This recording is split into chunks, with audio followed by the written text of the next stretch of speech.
یہاں فرمایا گیا کہ ان الصفا والمروۃ من شعائر اللہ، بے شک صفا و مروہ اللہ کی نشانیوں میں سے نشانیاں ہیں۔ صفا مروہ شعائر اللہ ہیں، اللہ کی شعائر ہیں۔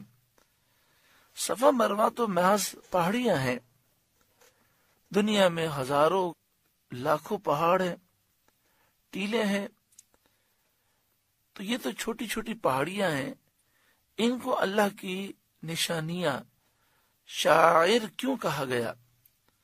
تو بات بالکل واضح ہے کہ ان پہاڑیوں کو نسبت ہے اللہ والی سے، حضرت بی بی ہاجرہ رضی اللہ تعالی عنہا سے، اور جس چیز کو اللہ والوں سے نسبت ہو جائے وہ چیزیں اللہ کی نشانیاں ہوتی ہیں، کیونکہ ان چیزوں کو دیکھ کر اللہ والے یاد آتے ہیں، اور اللہ والے جب یاد آتے ہیں تو بندے کو اللہ یاد آتا ہے۔ آپ پورے اسلام کی تعلیمات دیکھیں تو نسبتوں کی بہاریں ہیں۔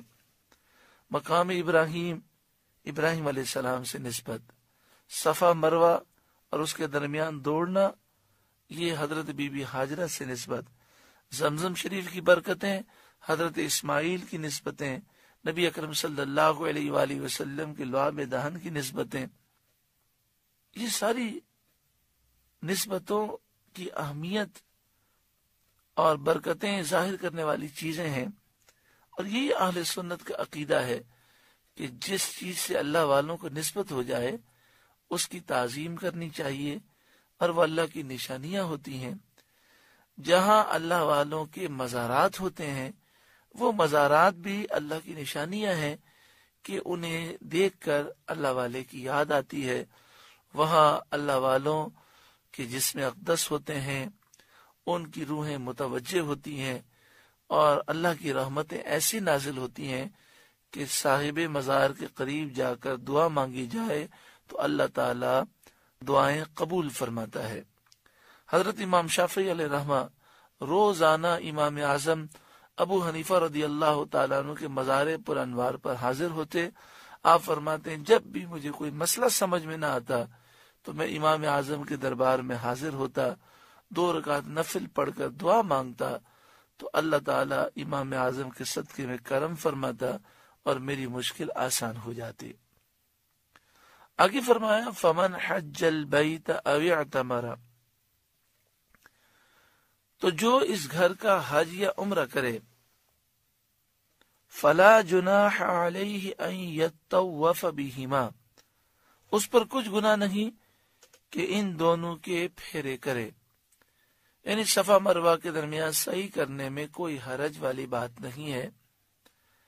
حج کرے یا عمرہ کرے اسے صفا مروہ کے درمیان سعی کرنی چاہیے، اور اس میں کوئی حرج والی بات نہیں، کوئی پریشانی والی بات نہیں ہے۔ شان نزول اس کا یہ ہے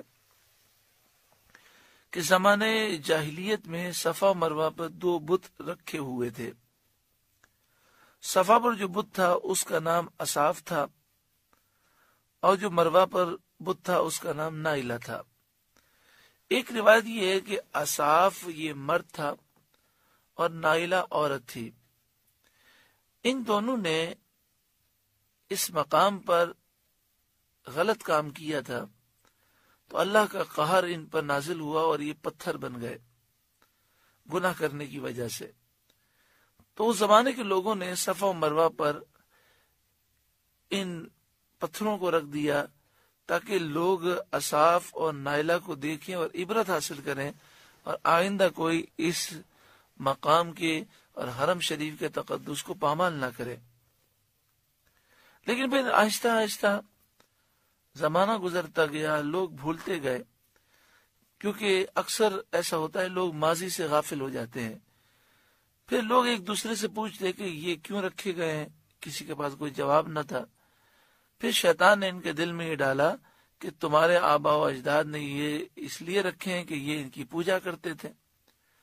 تو کفار جب صفا و مروہ کے درمیان صحیح کرتے تو ان بتوں پر تعظیماً ہاتھ پھیرتے، اور صحیح کے دوران ان بتوں کی پوجا کی وہ نیت کرتے۔ عہد اسلام میں بت توڑ دیے گئے۔ جب مکہ مکرمہ فتح ہوا تو یہ بت توڑ دیے گئے، لیکن چونکہ کفار یہاں پر مشرکانہ فعل کرتے تھے، اس لیے مسلمانوں کو صفا و مروہ کے درمیان صحیح کرنا گرا ہوا کہ اس میں کفار کے مشرکانہ فعل کے ساتھ کچھ مشابہت ہے۔ اس آیت میں ان کا اطمینان فرما دیا گیا کہ چونکہ تمہاری نیت خالص عبادت الہی کی ہے، تمہیں مشابہت کا اندیشہ نہیں۔ اور جس طرح کعبے کے اندر زمانے جاہلیت میں کفار نے بت رکھے تھے، اب عہد اسلام میں بت اٹھا دیے گئے اور کعبہ شریف کا طواف درست رہا۔ خانہ کعبہ دین کے شعائر میں سے ہے، اسی طرح کفار کی بت پرستی سے صفا مروہ کے دین کے شاعر ہونے میں کچھ فرق نہیں آیا۔ تو اس آیت کریمہ میں اس بات کا ذکر کیا گیا کہ تمہارا جو عمل ہے وہ بالکل درست ہے، اور جو انہوں نے یہاں بت پرستی کی یا وہ جس نیت سے وہ کرتے تھے، تمہارا وہ مقصد ہرگز نہیں ہے۔ وَمَن تَطَوَّعَ خَيْرًا، اور جو کوئی بھلی بات اپنی طرف سے کرے، فَإِنَّ اللَّهَ شَاكِرٌ عَلِيمٌ، تو اللہ نیکی کا صلہ دینے والا خبردار ہے۔